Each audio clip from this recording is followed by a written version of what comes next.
In recent Apple event, they announced these cool new glass styles. In today's video, I'm going to show you how you can make them. So let's get this started. So here we are inside of Adobe After Effects, and now let's begin. So I'm just going to create a new composition. The width and height is set on 1080 by 9020. I'm going to call it main and let's hit OK.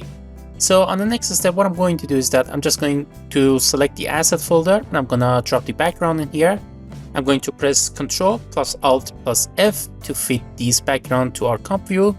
And now let's start with making our animation. So on the first step, what I'm going to do is that I'm just going to select the circle tool and I'm going to draw a circle like this. All right, let's decrease its scale. About here should be good.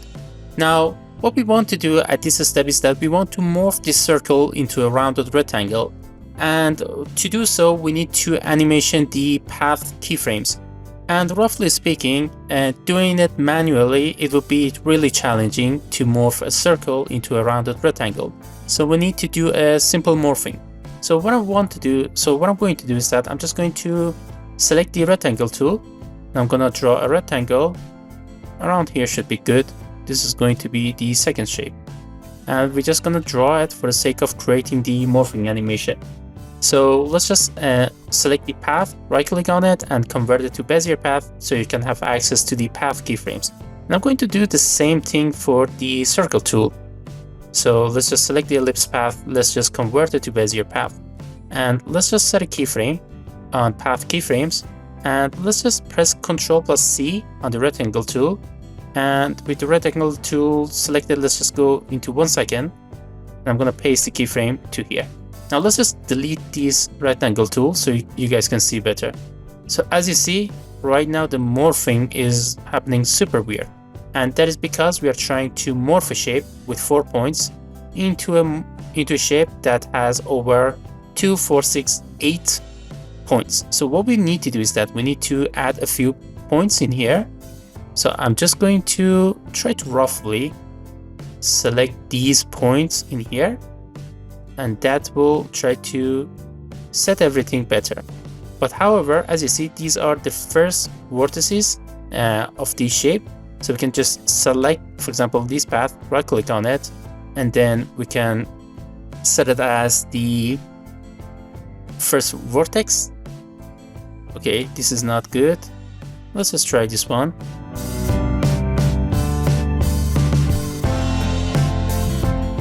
Okay.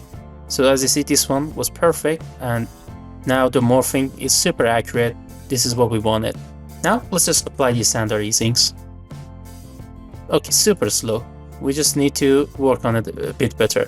So I'm just going to decrease the second keyframe to here, and also let's just set it on 65% influence.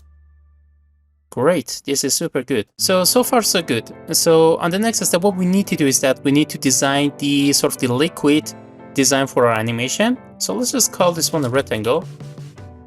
And in here I have a drop animation. Let's just bring it in here, and also let's animate it. So I'm just gonna decrease this scale to, let's say 20% would be good.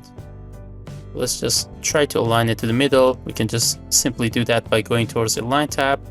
Let's align this one, and also let's align this one in here.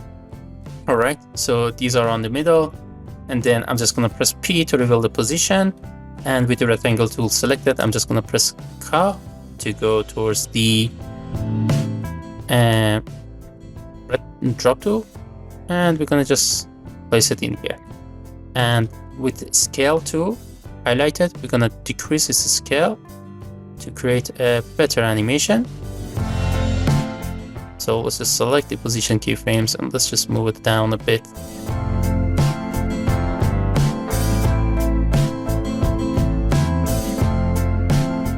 Okay, this seems good. Let's just set it on 65% influence as well.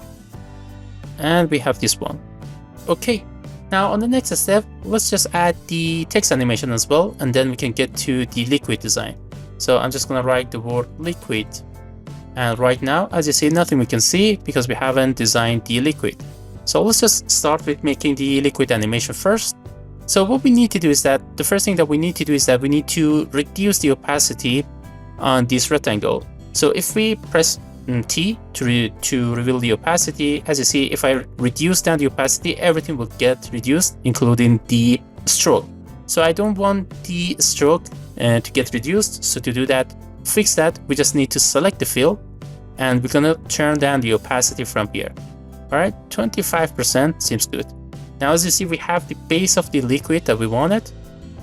Okay, this seems super good. Now we can just get on with the text animation.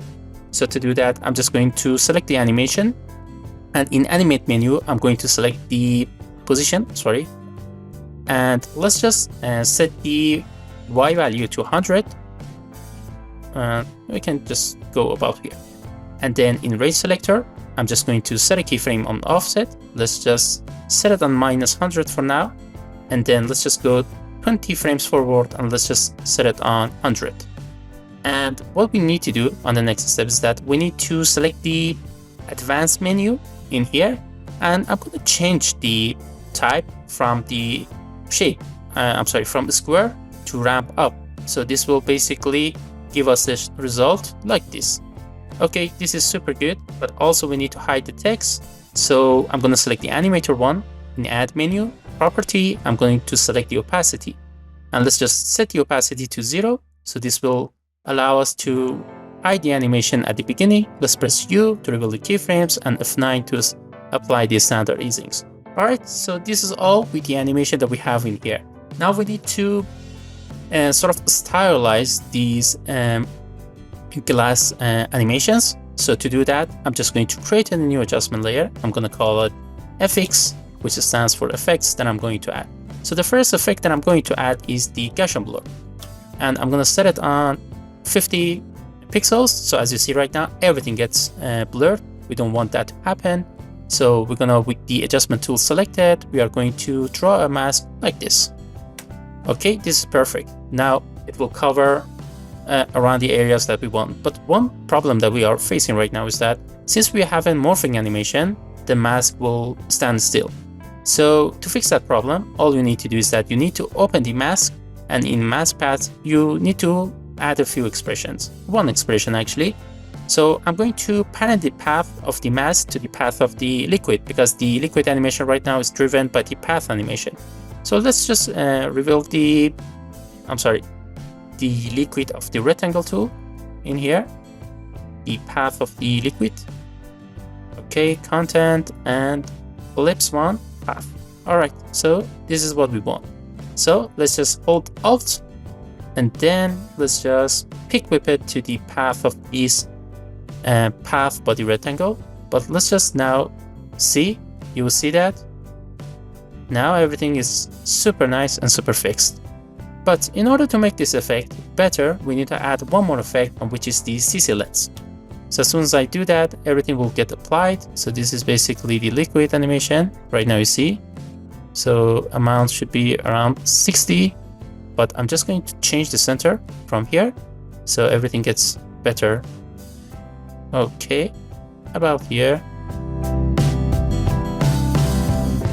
should be good. Let's just set it on 25%, should be good. All right, so now also we have a problem in here. When the center changes, as you see, we have the morphing animation. The center also needs to change. So to do that, this time we're gonna select the position of the rectangle, and in FX menu, we're gonna hold Alt, I'm gonna click on the center. And then we just need to parent the center to the position of the rectangle, and this will fix the issue that we have in here. All right, we just need to increase this further a bit. So now we can freely change the liquid.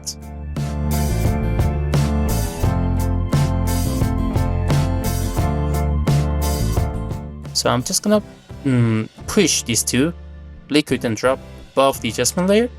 So this will fix the issue that we have in here with the liquids. So we can now just increase this as much as we want.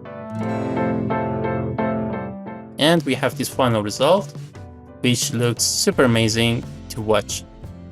Well, here we are at the end of this video, and I hope you have enjoyed it. If you have enjoyed this video, don't forget to leave out a like and subscribe to the channel, as it would help me out a lot.